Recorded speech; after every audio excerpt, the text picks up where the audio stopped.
건강한 사람은 잘 몰라요. 근데 많이 이제 건강이 다운된 사람들은 바로 이렇게 알리거든요. 장관님 지팡이를 짚고 저렇게 부축해 가지고 와서 그게 앉혀드렸는데 나오실 때는 지팡이를 이렇게 그냥 버려도 그냥 이렇게 막 팔 휘저으면서 나가시길래 아 장관님 이 지팡이 갖고 가셔야 된다고 제가 이제 그랬던 거예요. 그래서 정말 이제는 이걸 몸에서 띄지 마시라고 그래서 불의지하고 뽕을 빼서 이렇게 해서 드리고 일단 딱 채워드린 거예요. 그래서 본인이 이렇게 잠도 잘 주무시고 이게 많이 이렇게 다크서클이 심해졌는데 그것도 이제는 없어지고 회복이 되니까 그래서 기사를 이렇게 내겠다고. 크게는 세 가지를 가지고 설명할 수 있을 것 같아요. 배터리를 가지고 설명할 수가 있고, 그다음 두 번째로는 인물 우리가 이게 실험하면 이걸 가지고 실험할 수가 있고, 그런 것들을 가지고 우리가 설명을 할 수가 있고, 그다음 우리 인체 가지고 설명할 수가 있겠죠. 왜냐하면 이 에너지장에 배터리를 여타 꺼내게 되면은 자동차 배터리가 됐든 리튬 배터리가 됐든 뭐 어떤 배터리가 됐든 이게 여타 꺼내게 되면 여기에서 포집되는 우주 에너지가 여기에 들여다 놓은 배터리 그 에너지 밀도를 높이면서 전자들의 운동을 활성화시키는 거죠. 그래서 6시간 충전되던 것이 10시간 충전되던 것이 16시간 충전되던 것이 20분 내에 고속 충전이 가능한 거죠. 예. 그리고 배터리 수명을 2배 이상 늘릴 수가 있고 또 배터리 효율을 30% 정도 더 향상시킬 수가 있고 그래서 여기 우리 스마트폰이 여기다 꺼내게 되면 놨다가 사용하게 되면 방전되는 시간도 한 30% 정도 더 길게 연장할 수가 있거든요. 향상시킬 수가 있는 거죠. 그와 같이 이제 우리가 이게 영하 35도의 투명실인데요.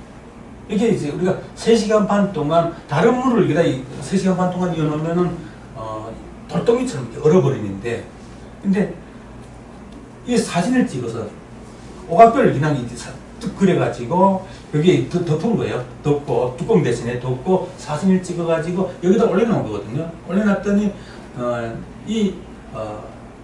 여기에서 이 우주 에너지장에서 이 위치를 추적해요. 이 위치가 어디에 있든 지구상 어디에 있든 이게 주소를 안 써놔도 아주 추적 능력이 탁월합니다. 그걸 설명하려면 좀 양자 역학에 대해서, 양자 얽힘 현상에 대해서 설명해야 되기 때문에 좀 그런 것들은 나중에 설명드리고요. 그냥 사진을 이렇게 올려놓은 이 위치를 추적해가지고 이 영하 35도의 냉동실에 있는 여기다 에너지를 원격으로 전송을 하는 거죠. 그래서 3시간 반 동안 냉동시켰는데 다른 물 같은 경우는 그냥 얼린 물은 돌덩이처럼 이렇게 굳어지는데 사료로만 살짝 끼는 거예요. 그래서 이걸 내 밑에다 깔고 위에서 사진 찍은 거거든요. 왜냐 하면은 그 배터리 그 에너지 밀도를 올려가지고 전자들의 그 활동을 활성화시켜서 고속 충전이 가능하게 했던 것처럼 역시 같아요. 이 물 분자를 이루고 있는 원자들의 활동을 활성화시키면 막 우리가 달리기 막 하면 겨울에 추운 겨울에 막 달리면 땀 나잖아요. 예? 이것처럼 이제 열이 발생하는 거예요. 그래서 그냥 얼린 물은 돌덩이처럼 얼지만 이거는 이렇게 물이 잘 얼지 않는 거죠. 예. 그 물 분자를 이루고 있는 원자들의 그 활동 활성화시켜 가지고 열이 이렇게 발생시키는 거죠. 예. 이건 소금물이에요. 소금물인데 입에 대지 못할 정도로 동해물보다 더 짜게 소금을 이렇게 풀어서 염도를 확 높여가지고 3시간 반 동안 올렸는데 이렇게 얼더라고요. 바닷물이 이렇게 특히 동해물이 잘 얼지 않잖아요. 그런데 영하 35도니까 그 짠 소금물이 이렇게 얼더라고요.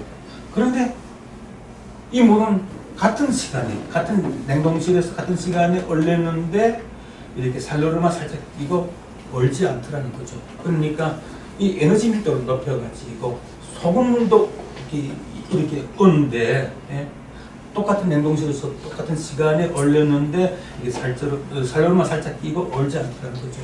이게 우리가 눈으로 확인할 수 있는 물리적 증거라는 거죠. 그러니까 다시 반복해서 말씀드린다면 물 분자를 일궈는 원자들의 활동을 활성화시켜가지고 우리가 겨울에 막 뛰면 달리면 이렇게 겨드랑이에서 땀 나듯이 그러다 보니까 그런 현상, 물리적 현상에 의해서 살레르만 살짝 끌고 물이 얼지 않다. 그런 말씀을 드리는 겁니다. 완전히 아까 살얼음 낀 상태, 3시간 반에서 그 정도 냉동시키면 얼지 않지만 이걸 한 20시간 동안 밤새 이렇게 넣으면은 얼긴 얼어요. 얼는데 기난 얼음물하고 이렇게 차이가 있어요. 시각적인 차이가 있어요. 많은 실험을 지금 우리가 해봤는데 또 지금도 하고 있고. 예. 근데 기난 얼음물은 이렇게 돌덩이처럼 그냥 이렇게 얼어버리는데 물이 에너지 밀도를 높여가지고 물 분자를 일고 있는 원자들의 그 운동을 활성화시키니까 에너지가 이렇게 막 뻗쳐나오면서 이런 거목과 같은 이런 멋진 작품을 만들어내는 거죠. 그래서 에너지를 막 뿜어내게 그것이 이게 이 얼음 속에 이렇게 작품으로 나타나는 거죠. 아까 말씀드렸잖아요. 여기서 우리가 3가지를 가지고 정리해서 말씀드릴 수가 있다고. 첫째는 배터리.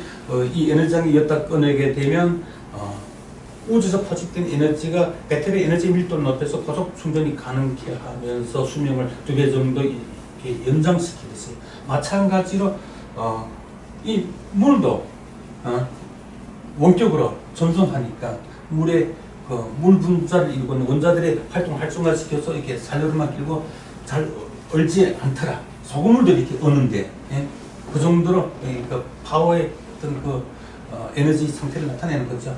그와 마찬가지로 우리 인체도 배터리잖아요. 인체도 배터리인데 인체 에너지 밀도를 높여주니까 세포들의 운동을 활성화시키는 거죠. 그 배터리의 에너지 밀도를 높이니까 전자들의 활동을 활성화시켜서 고속 충전이 가능하게 했던 것처럼 또 물의 에너지 밀도를 높여서 물 분자를 일고 있는 원자들의 활동을 활성화시켜서 잘 얼지 않는 것처럼 또 냉동시켰다 해도 장시간 냉동시켰다 해도 그런 에너지 현상을 나타내듯이 우리 인체 에너지 밀도를 높이니까 세포들의 활동을 활성화시킨다는 거죠. 예. 전자들의 배터리 전자들의 활동을 활성화시켰듯이 또 물 분자를 이룬 원자들의 활동을 활성화시켰듯이 우리 인체 에너지 밀도를 높여서 세포들의 활동을 활성화시킨다는 거죠. 그래서 배터리의 건강 수명을 2배 이상 늘렸듯이 우리 인체 건강 수명도 늘릴 수가 있고 또 배터리의 배터리 효능도 30% 향상시켰듯이 우리 인체 면역력도 향상시킬 수 있다는 것이고, 우리 세상에 태어날 때, 아기 때, 아기 다 낳아보셨잖아요. 그 아기 때 성장 호르몬을 가장 왕성하게 생성하고 그리고 줄기세포가 가장 왕성하게 생성될 때인데 그때 생체 전류가 얼마인가 하면은 5.5에서 6부터거든요. 생체 전류부터예요. 근데 이게 다 성장을 해가지고 우리 나이 때 이르면은 3.5에서 3V 정도 이르거든요. 그리고 2.5V 밑으로 방전되면은 사망이 이르는 거죠. 그런데 우리 인체 에너지 밀도를 높이면서 노화나 질병으로 인해서 방전된 이 인체 전기를 재충전시키는 여기 대한 거는 이 생체 전기에 대해서는 생체 전기를 이렇게 재충전함으로 인해서 면역력이 올라가고 많은 질병도 치유된다고 하는 것은 TV에도 많이 나오고 논문도 많이 나오고 있는 건데 이제 이게 그런 역할을 한다는 거죠.